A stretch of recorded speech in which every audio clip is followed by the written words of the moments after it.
nous ressentons est susceptible d'intéresser les gens, de rassembler un public pour une soirée de débat de ce type. Et la première surprise, et la première très bonne surprise, c'est évidemment de voir cette salle remplie.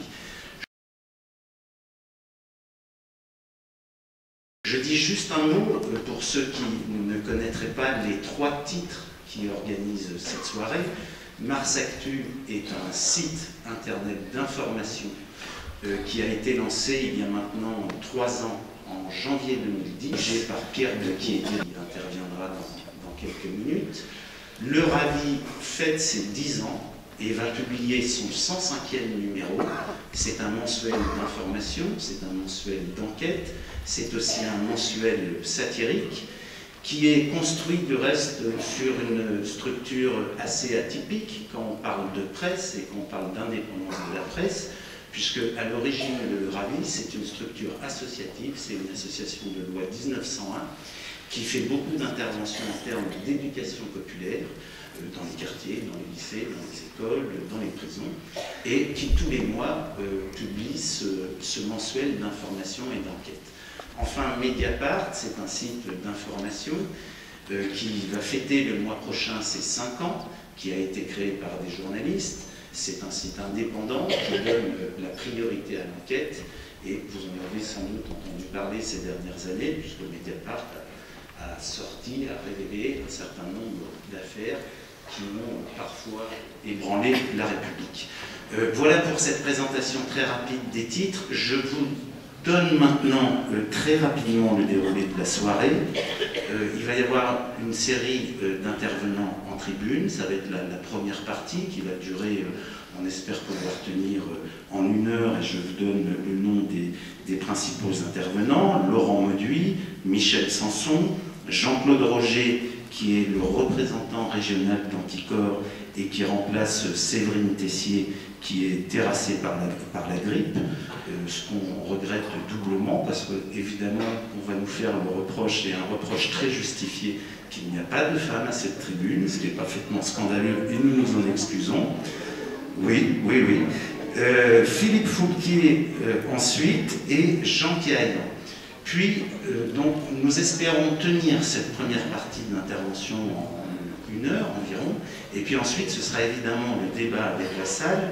Nous savons qu'il y a dans la salle des confrères du journal La Provence, et évidemment, s'ils souhaitent s'exprimer, ils seront les bienvenus. Je crois qu'il y a des confrères de la Marseillaise, la parole leur sera évidemment donnée, et il y a également des confrères de LCM, si il ou elle souhaite s'exprimer, qu'elle nous le fasse savoir. Les choses vont se dérouler de cette façon, puisque cette soirée est filmée et sera diffusée sur le site, entre autres, de Mediapart en différé. Cette soirée filmée nous oblige donc à un minimum d'organisation, c'est-à-dire que nous demanderons aux gens qui souhaitent intervenir, qui souhaitent poser des questions, de bien vouloir descendre et rejoindre le micro qui est là-bas et de se présenter avant d'intervenir, puisque c'est le seul moyen pour nous d'arriver à filmer la totalité de la soirée, et évidemment la partie de la soirée qui sera celle du débat et de la discussion. Voilà grosso modo pour l'organisation de nos 2 heures. Et donc j'appelle très vite pour commencer pour une première rapide intervention. Ils vont vous dire très rapidement pourquoi nous avons décidé d'organiser cette soirée. Pierre Boucaud de Mars Actu.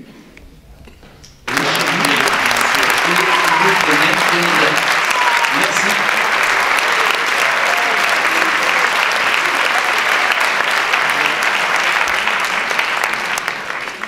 Alors Edoui, je crois qu'on avait décidé que c'était toi qui commençait.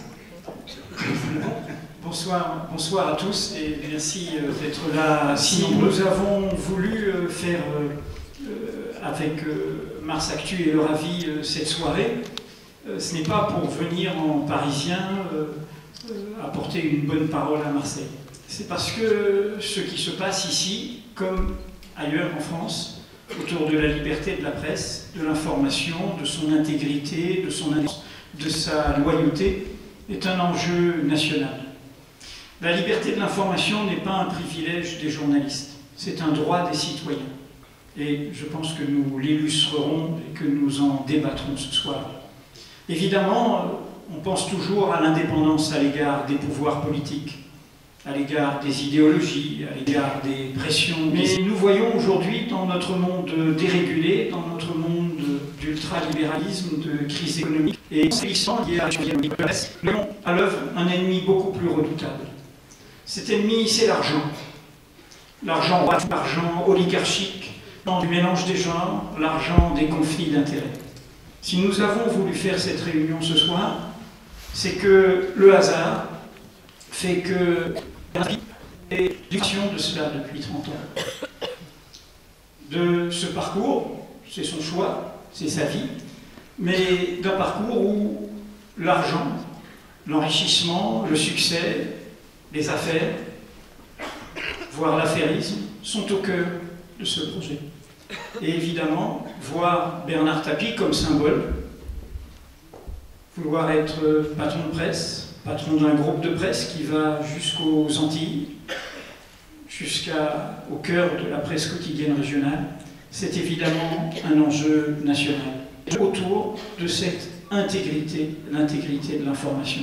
Voilà la motivation de Mediapart, qui sera illustrée d'autant plus que depuis notre création, c'est Mediapart, sous la plume de Laurent Mauduit, qui a lancé, éclairé, révélé, dévoilé les dessous de cette justice privée qui a été offerte par un pouvoir politique à Bernard Tapie pour pouvoir, avec notre argent, s'enrichir et acheter le groupe de presse que vous savez. Merci. Michel, à toi. Oui, donc nous, on est effectivement un petit objet de presse non identifié, avec depuis 10 ans une tentative assez inédite de faire vivre une presse indépendante sur la base d'un projet associatif. On bataille sec, on rame sec, c'est le ravi. Le ravi, pour ceux qui ne le savent pas, c'est le santon dans la crèche qui ne baisse jamais les bras. Il a parfois des crampes. On a publié notre 100e numéro il n'y a pas si longtemps que ça, il y a quelques mois, avec une nouvelle formule. Et on a fait une enquête sur l'état de la presse régionale qu'on a intitulée « Pressée comme des citrons ». La presse régionale ne se porte pas bien. La Marseillaise vit un plan social qui ne dit pas son nom, avec pas mal de suppressions de postes. La Provence est rentable, mais le groupe Persan est très endetté. À la Comarègue, il y a eu un plan social récemment qui a mis des milliers de personnes, c'était paru vendu, la presse gratuite, le groupe Persan, sur le carreau. Donc on est dans une situation comme ça. Il y a LCM, on en parlait tout à l'heure, une chaîne d'information locale qui sort tout juste d'une grève et qui pourrait peut-être reprendre parce que l'info est menacée sur cette antenne. Il y a d'autres canards à notre image un peu atypiques comme le CQFD, un canard impertinent basé à Marseille, qui fait un appel à souscription parce qu'il est menacé de disparaître aussi. Et puis donc il y a un canard comme le Ravi. Tout n'est pas le plus merveilleux dans le meilleur des mondes ravissant possible. Une des raisons de notre existence aujourd'hui, c'est notre auto-exploitation. Moi-même, rédacteur en chef, une quarantaine d'années, une école de journalisme au compteur. On a fait un coming out salarial dans notre nouvelle formule. Donc je gagne 1 500 € net, c'est le prix de l'indépendance, c'est aussi ça l'indépendance. Je tiens à le dire, pas pour vous faire pleurnicher, parce que finalement mon sort est assez enviable et je suis tout à fait à l'aise avec ça. Mais parce qu'on a toujours des représentations des journalistes comme étant des personnages puissants, et c'est vrai qu'un personnage comme Bernard Tapie entretient cette illusion. Donc 1 500 € net par mois, c'est pas assez pour me payer un emplacement, même pour amarrer une petite barquette à côté du Reborn qui, juste à côté, va bientôt amarrer. Donc face à la mairie, il paraît que Bernard Tapie n'a aucun intérêt vis-à-vis de la mairie, il va amarrer son yacht, donc juste à côté. Donc voilà, il ne s'agit pas de déprimer, nous c'est ce qu'on tient à faire dans ce journal. Il ne s'agit pas de donner des leçons aussi, parce qu'on entend dire ça parfois, mais qui êtes-vous pour donner des leçons? Non, on pense effectivement que Bernard Tapie incarne tout ce qu'on ne souhaite pas voir dans ce métier, le mélange douteux entre le monde des affaires, on ne peut pas parler d'affairisme, je crois qu'on peut utiliser ce mot, l'argent public. Son argent, sa fortune, c'est 400 millions d'euros, provient, il y a une enquête de justice sur les conditions donc, de la provenance de cet argent public donc, est douteux. Et donc, il y a matière à discuter. L'état de la presse est aussi un indicateur de l'état démocratique d'un pays, d'une ville, d'une région aussi. Vous le savez, cette ville est en pleine mutation, ça bouge, ça change.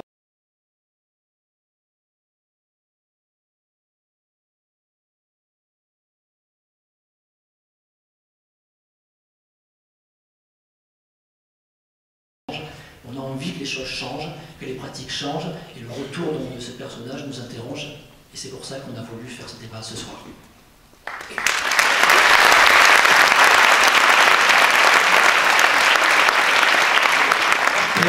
Rapidement, pourquoi Mars Actu s'est associé à cette soirée? Au départ, d'ailleurs, on nous a posé la question, on nous a dit, mais alors, franchement, de quoi vous mêlez-vous? Et je vais reprendre une expression de Bernard Tapie qu'il a dit au début de cette affaire. Il a dit, mais en gros, de quoi se mêle Montebourg, de quoi se mêle l'État, de quoi se mêlent tous ces journalistes? La reprise des journaux du groupe Persan Média, c'est qu'une affaire entre groupes privés, et l'État n'a pas à intervenir à partir du moment où on ne lui demande pas d'argent ou si on ne lui donne pas d'argent. Et en fait, c'est strictement faux, c'est un premier gros mensonge. Ce qu'il faut savoir, c'est que la presse aujourd'hui d'information, c'est une affaire d'argent public. La presse française est la plus aidée par l'État dans la presse d'information européenne. Ça représente 1,2 milliard d'euros chaque année d'aide à la presse. Ça, c'est au niveau national. Donc Tapie a tort quand il dit que ça ne regarde pas l'État, si ça regarde l'État et donc les contribuables que nous sommes tous.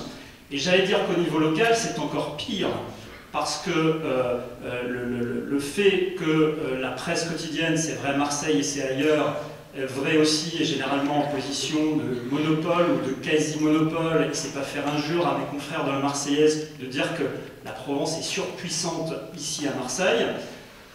La diffusion a baissé petit à petit, ce qui fait que la majorité des revenus sont aujourd'hui des revenus publicitaires. C'est ce qui fait vivre la Provence. Et les plus gros annonceurs aujourd'hui de la Provence, ce sont les collectivités locales. Et sans caricaturer, Jean-Noël Guérini est aujourd'hui le premier client de Bernard Tapie. Ce qui veut dire que, j'ai cité Guérini, mais il y a aussi Jean-Claude Gaudin, Jeanne Caselli, Michel Vauzel. Ces élus locaux ont aujourd'hui entre leurs mains un droit de vie et de mort pour les médias locaux que nous sommes. Donc, premier gros mensonge de Bernard Tapie, c'est une affaire entre privés? Non, parce que c'est notre argent, c'est votre argent. Donc ça, c'était le premier point pour lequel, quand Mediapart et Leur Avis nous ont proposé d'organiser ce débat, et on trouvait, je suis très heureux de vous voir si nombreux, parce que c'est une affaire qui vous concerne, qui nous concerne tous. On doit, voilà, après tout, c'est nos impôts et c'est très bien d'aider la presse, mais il faudrait que ce soit transparent.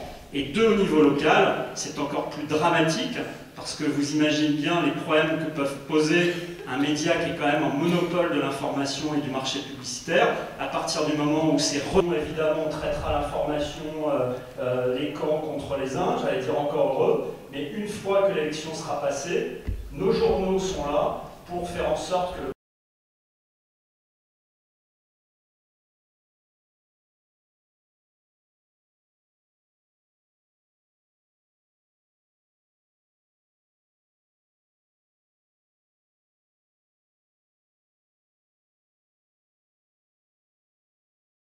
président du conseil régional, du département, le maire, réussissent la ville, et on n'est pas là pour leur mettre des bâtons dans les roues. Nous, on a une autre conception du rôle de la presse, de la démocratie locale.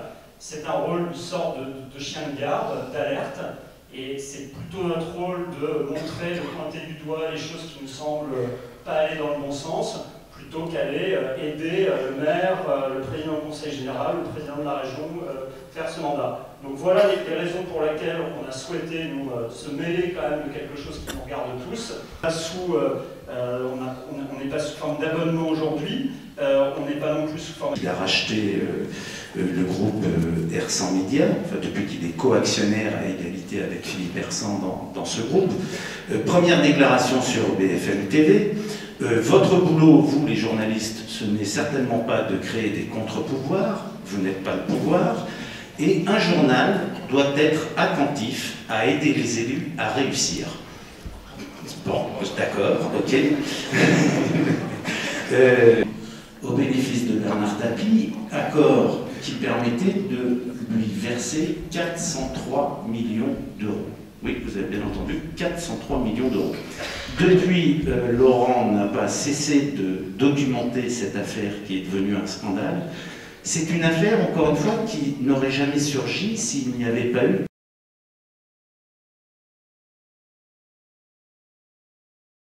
des médias indépendants. Je ne dis pas. Vous savez, quand vous êtes journaliste et que vous essayez de faire votre travail de manière méticuleuse, le souci, c'est d'éclairer les citoyens, éclairer sur la vie publique ou la vie des affaires. Et puis parfois, quand vous avez le sentiment que vous connaissez un scandale, que vous l'avez mis à nu, et puis que, en fait, les choses s'effilochent, qu'il ne se passe rien. Il y a un aspect un peu désespérant, et j'ai eu le sentiment, chroniquant le scandale d'État qu'est l'affaire Tapie, et je m'expliquerai tout à l'heure, qu'en fait les choses allaient à rebours et que mon travail, au total, j'ai dû faire, je sais pas, 120 articles sur Mediapart, n'avait pas d'effet.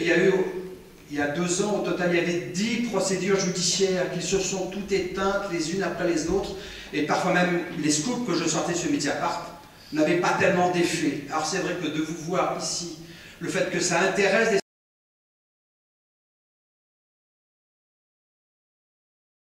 citoyens, d'une part, évidemment c'est émouvant pour moi en se disant que notre rôle, notre fonction citoyenne de journaliste sert à quelque chose. Et puis le second aspect, c'est que quelque part, il y a une onde de choc à ce travail. C'est que le scandale démocratique que représente la mainmise de Tapie avec R100 sur la presse, on comprend bien, cet homme-là à la tête d'un groupe de presse, scandaleux.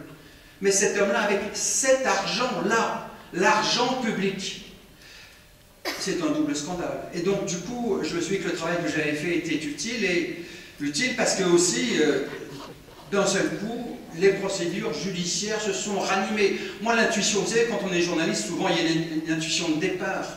Vous trouvez parfois ce que vous cherchez. Moi, mon intuition de départ, c'était quoi? Quand il y a eu l'arbitrage, juillet 2008, c'était l'origine de toute fortune, l'origine inconnue de toute fortune est un crime, parce qu'il a été bien fait, enfin un crime, vous avez compris, un traquenard, une chausse-trappe, un guet-apens contre la démocratie. C'était ça mon fil conducteur. Est-ce qu'en fait, il n'y a pas eu un arbitrage arrangé? Or, si vous observez, il y en a 3 encore. Il y a une procédure qui vise Christine Lagarde devant la Cour de justice de la République. La qualification retenue pour l'enquête, c'est complicité de détournement de fonds publics. La qualification est très lourde. Il y a eu plusieurs hauts fonctionnaires qui ont été concernés par la procédure, qui ont par ailleurs été traduits sur des qualifications voisines devant la Cour de discipline budgétaire. Et il y a par ailleurs une 3e procédure, c'est l'information judiciaire ouverte par le parquet de Paris il y a 3 mois et qui recouvre une qualification voisine et qui est à l'origine de la rafale de perquisition dont vous avez entendu parler ces derniers jours. Pour ça, c'est la justice de la République, c'est elle qui doit trancher. Et donc elle avait bien fonctionné pendant quelques années. Il y a eu un jugement en première instance, en cours d'appel. En cours d'appel, le Crédit Lyonnais ou l'ex-Crédit Lyonnais, le CDR, a été condamné à 135 millions d'euros. Donc on a reconnu qu'il y avait des litiges. Ça va en cour de cassation. 2006, c'est en cours de cassation. La cour de cassation dit non. Le jugement est trop avantageux à l'égard de Bernard Tapie. Ce n'est pas un bon jugement, il faut une cour de renvoi. Et à ce moment-là, que se passe-t-il? C'est le premier gravissime dysfonctionnement. À l'époque, Nicolas Chevènement suspend la procédure judiciaire ordinaire, celle de la République, devant les tribunaux de la République pour dire nous saisissons des... Ici, cet arbitrage est scandaleux, il faut un recours. Ce sera caché. Votre réflexion, pendant mon travail d'enquête, on nous dit souvent, mais attendez, Mediapart en publiant ces informations, vous mettez en cause l'honnêteté des arbitres. Et oui, je le dis, sur Pierre Estou, celui qui a été mis en cause dans le procès Elf, qui était soumis au terme de l'arbitrage à une obligation